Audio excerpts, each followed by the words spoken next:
அருள்மிகு மருந்தீஸ்வரர் திருக்கோயில். மூலவர் மருந்தீஸ்வரர். அம்பாள் திரிபுரசுந்தரி. ஸ்தல விருட்சம் வன்னி. திருத்தீர்த்தம் பஞ்ச தீர்த்தம். அப்பர். இந்த திருத்தலத்தில் பாடல் பாடியவர்கள் திருஞான சம்பந்தர், திருநாவுக்கரசர், அருணகிரியார். பிரார்த்தனை. சுவாமிக்கு பாலாபிஷேகம் செய்து வணங்கி விபூதி பிரசாதம் உண்டால் தீராத நோய்கள் பாவங்கள் தீரும். சிவன் காட்சி தந்த வன்னி மரத்தை சுற்றி வணங்கிட முக்தி கிடைக்கும் என்பது நம்பிக்கை.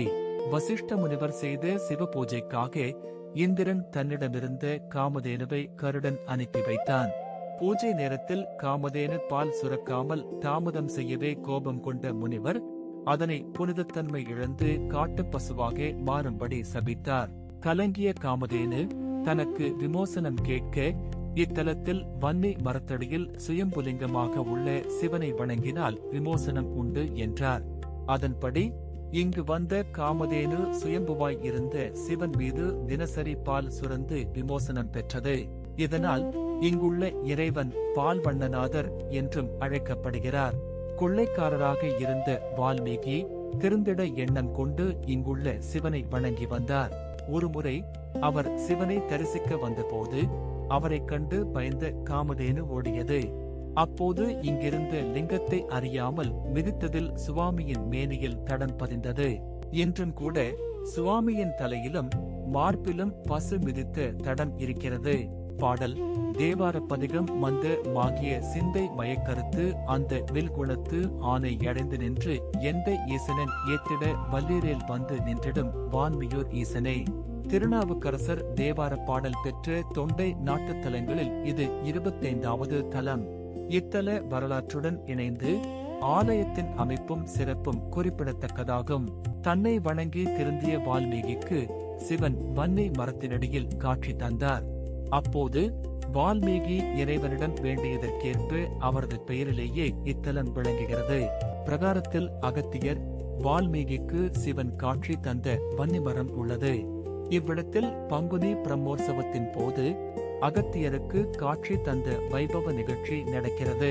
நடராஜர், அருணகிரியாரால் பாடல் பெற்று முத்துக்குமரர், 3 சக்தி விநாயகர்கள், 108 சிவலிங்கங்கள், பஞ்சலிங்கங்கள் தனித்தனி சன்னதியில் உள்ளன. தினசரி அதிகாலையில் கோபூஜை செய்யப்பட்ட பின்பே சுவாமிக்கு அபிஷேகம் நடக்கிறது. சுவாமிக்கு வான்மீகிநாதர், வேதபுரீஸ்வரர், அமுதீஸ்வரர், பால்வண்ணநாதர் என்ற பெயர்களும் உள்ளது. அகத்தியருக்கு உபதேசம்.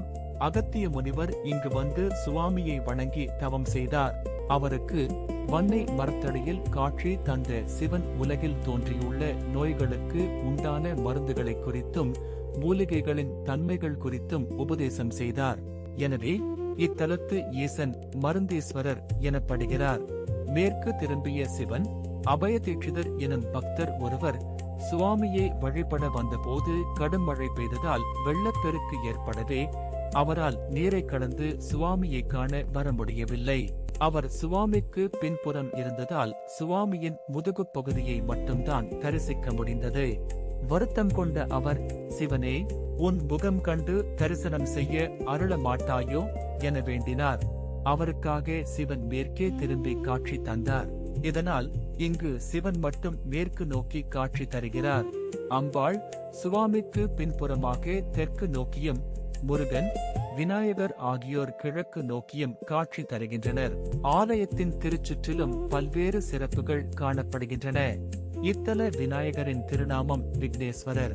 ராஜகோபுரம் 5 நிலை உடையது. நைவேத்தியம் பொங்கல் படைக்கப்படுகிறது. இத்தலத்தின் தனிச்சிறப்பாக மேலும் சில அம்சங்கள் குறிப்பிடப்படுகின்றன. இங்கு சிவன் சுயம்பு மூர்த்தியாக அருள் பாலிக்கிறார். மூலவரின் விமானம் சதுர்வஸ்தம் என்ற அமைப்பில் கட்டப்பட்டுள்ளது. சிவனின் தேவார பாடல் பெற்ற 274 சிவாலயங்களில் இது 258வது தேவாரத்தலம் ஆகும். இத்தலத்தில் வழிபடுவதன் சிறப்புகளும் கூறப்பட்டுள்ளன. சுவாமிக்கு பாலாபிஷேகம் செய்து வணங்கி விபூதி பிரசாதம் உண்டால் தீராத நோய்கள் பாவங்கள் தீரும். சிவன் காட்சி தந்த வன்னி மரத்தை சுற்றி வணங்கிட முக்தி கிடைக்கும் என்பது நம்பிக்கை. இங்கு பக்தர்கள் நேர்த்திக் கடனையும் செலுத்துகின்றனர். சிவனுக்கும் அம்மனுக்கும் புது வஸ்திரம் அணிவித்து வணங்குதல்.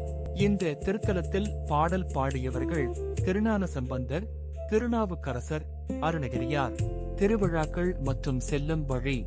பார்த்தமைக்கு நன்றி. ஓம் நமச்சிவாய.